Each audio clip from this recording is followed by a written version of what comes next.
और आगे बढ़ेंगे, आपको बताएंगे कि मुल्क में आम इंतखाबात 8 फरवरी 2024 को होंगे। तमाम फरक़ीन ने अदालत के सामने रजामंदी दे दी है। सुप्रीम कोर्ट ने इंतखाबात केस का हुक्मनामा लिखवाना शुरू कर दिया है। क्या आप सब खुश हैं? किसी को कोई एतराज़ तो नहीं? चीफ जस्टिस के रिमार्क्स, इसमें कोई इशू नहीं। अटॉर्नी जनरल का जवाब। अपडेट करें आपको, आम इंतखाबात 8 फरवरी 2024 को होंगे। तमाम फरक़ीन ने सुप्रीम कोर्ट में रजामंदी दे दी है। क्या आप सब खुश हैं? चीफ जस्टिस के रिमार्क्स, किसी को कोई इशू नहीं। अटॉर्नी जनरल ने इस पे इस्तफसार किया। अपडेट करें आपको, मुल्क में आम इंतखाबात 8 फरवरी 2024 को होंगे। अपडेट कर रहे हैं, मुल्क में आम इंतखाबात 8 फरवरी 2024 को होंगे और तमाम फरक़ीन ने अदालत के सामने रजामंदी दे दी है। मज़ीद जानते हैं नुमाइंदा अब तक अहमद फवाद से। जी अहमद फवाद, आगाह कीजिएगा इस हवाले से। जी बिल्कुल, केस की समाअत का वक्फे के बाद जब दोबारा आगाज हुआ तो जो दस्तखत शुदा जो लेटर था वो अदालत के सामने पेश किया गया अटॉर्नी जनरल की जानिब से। लेकिन ये जो दस्तखत थे वो सदर मुमलिकत की मंजूरी के बाद जो सेक्रेटरी थे उनकी जानिब से किए गए थे। ये लेटर जो है वो सुप्रीम कोर्ट ऑफ पाकिस्तान में पेश कर दिया गया। इसके अलावा मुतफ़क्का तौर पर ये जो फैसला है वो हो गया है कि 8 फरवरी बरोज जुमेरात को जो इंतखाबात हैं वो करवाए जाएंगे। सुप्रीम कोर्ट ऑफ पाकिस्तान में तमाम फरीकैन ने इस हवाले से रजामंदी भी जाहिर कर दी है। चीफ जस्टिस की जानिब से आज एक मरतबा फिर से भरे अदालत में दोबारा से ये पूछा गया कि क्या सब खुश हैं और क्या किसी को कोई एतराज तो नहीं है, जिस पर अटॉर्नी जनरल ने अदालत को बताया कि इलेक्शन कमीशन के जो तमाम मेंबरान हैं उन्होंने मुत्फिका तौर पर यह फैसला किया और इसके अलावा इस केस में जो दीगर फरीकैन हैं जिनमें पाकिस्तान तहरीक इंसाफ भी शामिल है उन्होंने भी इस हवाले से जो रजामंदी है वो जाहिर कर दी है। इसके बाद सुप्रीम कोर्ट ऑफ पाकिस्तान ने अपना जो तहरीरी हुक्मनामा है वो लिखवाना शुरू कर दिया है। चीफ जस्टिस काजी फाइज ईसा ये तहरीरी हुक्मनामा लिखवा रहे हैं। अपने तहरीरी हुक्मनामे में अब तक चीफ जस्टिस की जानिब से लिखवाया गया है कि 2 नवंबर 2023 की मुलाकात के बाद इंतखाबात की तारीख के ऊपर जो इतफाक है वो किया गया। कौमी असम्बली वज़ीर-ए-आज़म की एडवाइस पर तहलील की गई, ये एक तस्लीम शुदा हकीकत है। हुक्मनामे में चीफ जस्टिस काजी फाइज़ ने यह भी लिखवाया कि कौमी असम्बली तहलील होने के बाद सदर और इलेक्शन कमीशन के माबैन इख्तिलाफ हुआ। चारों सूबाई एडवोकेट जनरल ने हुक्मनामे पर कोई एतराज नहीं किया। इसके अलावा सदर के इस खत पर इलेक्शन कमीशन की जानिब से कोई जो जवाब है वो उस वक्त नहीं दिया गया। सुप्रीम कोर्ट का तारीख देने का जो मामला है, तारीख देने के मामले के ऊपर कोई भी जो इख्तियार है वो नहीं है। सदर मुमलिकत जो है वो एक आला आईनी ओहदा है। इसके अलावा सुप्रीम कोर्ट ने अपने हुक्मनामे में ये भी कहा कि तारीख देने का मामला सुप्रीम कोर्ट या किसी भी अदालत का नहीं है। सदर मुमलिकत को अगर इस हवाले से कोई भी राय चाहिए थी तो वो आर्टिकल 186 के तहत राय ले सकते थे। इसके अलावा हुक्मनामे में सुप्रीम कोर्ट ने यह भी कहा कि हर आईनी ऑफिस रखने वाला और आईनी इदारा बशमूल इलेक्शन कमीशन और सदर आइन के पाबंद है के संगीन नताइज होते हैं। चीफ जस्टिस की जानिब से इस वक्त भी जो हुक्मनामा है वो लिखवाया जा रहा है। जी आगाह करे थे नुमाइंदा अब तक अहमद फवाद। मुल्क भर में आम इंतखाबात 8 फरवरी 2024 को होंगे। अपडेट कर रहे हैं आपको इस हवाले से। मुल्क भर में आम इंतखाबात 8 फरवरी 2024 को होंगे। तमाम फरक़ीन ने अदालत के सामने रजामंदी दे दी है। सुप्रीम कोर्ट ने इंतखाबात केस का हुक्मनामा लिखवाना शुरू कर दिया है। अपडेट कर रहे हैं, तमाम फरक़ीन ने सुप्रीम कोर्ट में रजामंदी जाहिर कर दी है और आम इंतखाबात 8 फरवरी 2024 को होंगे। तमाम फरक़ीन ने अदालत के सामने रजामंदी दे दी है। सुप्रीम कोर्ट ने इंतखाबात केस का हुक्मनामा लिखवाना शुरू कर दिया है। क्या आप सब खुश हैं? किसी को कोई एतराज़ तो नहीं? चीफ जस्टिस के रिमार्क्स, उसमें कोई इशू नहीं। अटॉर्नी जनरल का जवाब। अपडेट करें आपको इस हवाले से। आम इंतखाबात 8 फरवरी 2024 को होंगे। मुल्क में आम इंतखाबात 8 फरवरी 2024 को होंगे। तमाम फरक़ीन ने अदालत के सामने रजामंदी जाहिर कर दी है। सुप्रीम कोर्ट ने इंतखाबात केस का हुक्मनामा लिखवाना शुरू कर दिया है। मुल्क में आम इंतखाबात 8 फरवरी 2024 को होंगे। तमाम फरक़ीन ने अदालत के सामने रजामंदी दे दी है। सुप्रीम कोर्ट ने इंतखाबात केस का हुक्मनामा लिखवाना शुरू कर दिया है। क्या आप सब खुश हैं? किसी को कोई एतराज़ तो नहीं? चीफ जस्टिस के रिमार्क्स आए हैं ऐसे सामने, इसमें कोई इशू नहीं, ऐसा कहना था अटॉर्नी जनरल का। اور اپڈیٹ کر رہے ہیں آپ کو، وزیر اعظم کو اسمبلی تحلیل کرنے کا اختیار نہیں تھا، اس وقت وزیر اعظم نے آئینی بحران پیدا کیا۔ حکم نامہ سامنے آیا ہے جس کے اندر یہ تمام تر درج ہے۔ عام انتخابات 8 فروری 2024 کو ہوں گے۔ ملک میں عام انتخابات 8 فروری 2024 کو ہوں گے۔ ملک میں عام انتخابات 8 فروری 2024 کو ہوں گے۔ تمام فریقین نے عدالت کے سامنے رضامندی دے دی ہے۔ سپریم کورٹ نے انتخابات کیس کا حکم نامہ لکھوانا شروع کر دیا ہے۔ اور اپڈیٹ کریں آپ کو اس حوالے سے، آپ سب خوش ہیں؟ چیف جسٹس کے ریمارکس، کسی کو کوئی ایشو نہیں، ایسا جواب دیا گیا اٹارنی جنرل کی جانب سے۔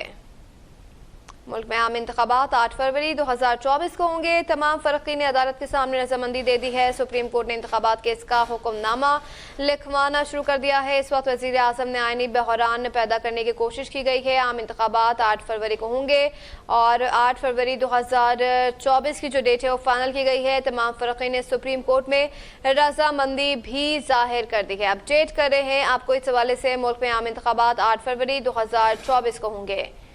تمام فریقین نے عدالت کے سامنے رضامندی دے دی ہے۔ سپریم کورٹ نے انتخابات کیس کا حکم نامہ لکھوانا شروع کر دیا ہے۔ کیا آپ سب خوش ہیں؟ کسی کو کوئی اعتراض تو نہیں؟ چیف جسٹس کے ریمارکس، اس میں کوئی ایشو نہیں، اٹارنی جنرل کا جواب۔ اپڈیٹ کریں آپ کو اس حوالے سے، عام انتخابات 8 فروری 2024 کو ہوں گے اور حکم نامے میں کچھ الفاظ درج ہیں جس کا اس وقت کے وزیر اعظم نے آئینی بحران پیدا کیا ہے۔ اپڈیٹ کر رہے ہیں، ملک میں عام انتخابات 8 فروری 2024 کو ہوں گے۔ جی احمد، بتائیے گا کہ اب سماعت کا حکم نامہ لکھنا شروع ہو گیا ہے، تو حکم نامے میں جو بھی پوائنٹس ایڈ کیے گئے ہیں کیا وہ آپ ہمارے ساتھ شیئر کر سکتے ہیں؟ جی بالکل، چیف جسٹس قاضی فائز عیسیٰ کی جانب سے اس وقت کی جو حکم نامہ ہے وہ لکھوایا جا رہا ہے۔ اپنے حکم نامے میں چیف جسٹس قاضی فائز عیسیٰ کی جانب سے مزید یہ لکھوایا گیا ہے کہ یہ باتیں کی گئی کہ ملک میں انتخابات کبھی نہیں ہو سکتے۔ سپریم کورٹ صرف سہولت کار کے طور پر صدر مملکت اور الیکشن کمیشن کے درمیان مشاورت کا کہہ سکتی ہے۔ یہ عدالت صرف یہ کہہ سکتی ہے کہ ہر ادارے اپنے آئینی حدود میں رہ کر کام کریں۔ چیف جسٹس کی جانب سے حکم نامے میں لکھوایا گیا کہ صدر مملکت یا الیکشن کمیشن دونوں پر بڑی ذمہ داری جو ہے وہ عائد ہوتی ہے۔ انتخابات کے لیے سازگار ماحول پر بہتری ہر شہری کا بنیادی حق ہے۔ یہ ذمہ داری ان پر عائد ہوتی ہے جنہوں نے یہ حلف اٹھا رکھا ہے۔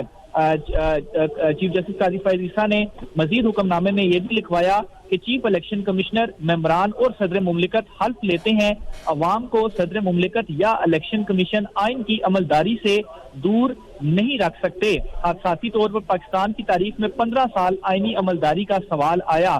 اس کے علاوہ چیف جسٹس نے اپنے حکم نامے میں یہ بھی کہا کہ اب وقت آ گیا ہے کہ ہم نہ صرف آئین پر عمل کریں بلکہ ملکی آئینی تاریخ کو بھی دیکھیں۔ آئینی خلاف ورزی کا خمیازہ ملکی اداروں اور عوام کو بھگتنا پڑتا ہے۔ عدالتوں کو ایسے معاملات کا جلد فیصلہ کرنا پڑے گا۔ قومی اسمبلی اس وقت تحلیل ہوئی جب وزیر اعظم کے خلاف عدم اعتماد آئی۔ اس وقت جو سابق وزیر اعظم تھے، چیئرمین پاکستان تحریک انصاف، ان کے خلاف جب عدم اعتماد آئی تو اس وقت وہ اسمبلی کو تحلیل کرنے کا جو اختیار ہے وہ نہیں رکھتے تھے، لیکن انہوں نے اسمبلی کی جو تحلیل ہے وہ کی اور ایک آئینی بحران جو ہے وہ پیدا ہوا۔ چیف جسٹس کی جانب سے صدر مملکت کے حوالے سے بھی اپنے حکم نامے میں کچھ اہم جو تفصیلات ہیں وہ لکھوائی اور انہوں نے یہ کہا کہ اسمبلی تحلیل کے کیس میں اس وقت ایک جج نے یہ کہا کہ صدر مملکت پر پارلیمنٹ کا آرٹیکل جو 6 ہے اس کے تحت کارروائی کی جائے۔ عجیب بات ہے، صدر مملکت نے وہ اختیار استعمال کیا جو اختیار ان کا نہیں تھا، اور یہ بھی ایک عجیب بات ہے کہ صدر مملکت نے وہ اختیار استعمال نہیں کیا جو کہ اصل میں ان کو استعمال کرنا چاہیے تھا۔ عوام پاکستان حقدار ہیں رہے ہیں کہ ہمارا کردار صرف سہولت کاری کا ہے۔ چیف جسٹس کی جانب سے مزید یہ بھی لکھوایا گیا کہ ہم نے صدر کی ایڈوائس کے بغیر پاکستان تحریک انصاف حکومت میں قومی اسمبلی تحلیل کرنے پر از خود نوٹس جو ہے وہ لیا، اور سپریم کورٹ نے متفقہ طور پر یہ فیصلہ کیا کہ پی ٹی آئی دور میں قومی اسمبلی کی تحلیل کا جو فیصلہ تھا وہ غیر آئینی تھا، اور اس وقت کے وزیر اعظم اور صدر مملکت نے جو کیا وہ ان کے اختیار میں نہیں تھا۔ اور اس فیصلے میں 2 ججز نے صدر مملکت کے نتائج کے حوالے سے بھی جو بات ہے وہ کی، اور اس فیصلے میں یہ کہا گیا کہ عوامی منتخب نمائندوں کو عدم اعتماد پر ووٹ ڈالنے سے روکا گیا۔ تو اب تک یہ تحریری حکم نامہ ہے जो कि चीफ जस्टिस की जानिब से लिखवाया गया है। इस वक्त भी चीफ जस्टिस अपना जो तहरीरी हुक्मनामा है वो लिखवा रहे हैं। जी अच्छा अहमद, ये बताइएगा कि अब से कितनी देर में ये हुक्मनामा जो है वो मुकम्मल कर लिया जाएगा और अवामुन नास के सामने पेश किया जाएगा?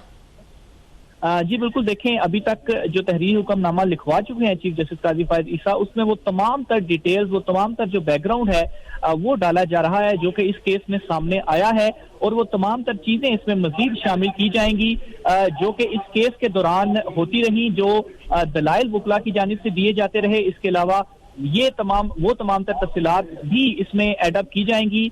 खास तौर पर जो सदर मुमलिकत का जो एक लेटर सुप्रीम कोर्ट में पेश किया गया, जो उसके ऊपर दस्तखत किए गए, इसके अलावा जो तमाम फरीकैन ने रजामंदी जाहिर की है, ये तमाम तर चीजें भी सुप्रीम कोर्ट अपने तहरीरी हुक्मनामे में लिखवाएगी। लेकिन चूंकि एक तरतीब के साथ शुरू से लेकर आखिर तक तमाम तर चीजें लिखवाई जा रही हैं, तो अभी तक जो आगाज से लेकर जितने भी चीजें इस केस में सामने आती रही हैं वो लिखवाई जा चुकी हैं, जबकि कुछ इंपॉर्टेंट चीजें जिसमें तारीख का ऐलान और दीगर फरीकैन की रजामंदी के हवाले से जो कि बरी अदालत में तमाम फरीकैन ने जाहिर की हैं, इस हवाले से जो चीजें हैं वो मजीद फैसले में एडअप की जाएंगी। और चीफ जस्टिस काजी फायद ईसा इस वक्त भी अपना जो तहरीरी हुक्मनामा है वो लिखवा रहे हैं, और ये सारी जो तफसीलात हैं वो हुक्मनामे में लिखवाई जाएंगी। जी आगाह कर रहे थे नुमाइंदा अब तक अहमद फवाद। मुल्क पे आम इंतखाबात 8 फरवरी 2024 को होंगे। तमाम फरीक़ीन ने अदालत के सामने रजामंदी दे दी है। सुप्रीम कोर्ट ने इंतखाबात केस का हुक्मनामा लिखवाना शुरू कर दिया है।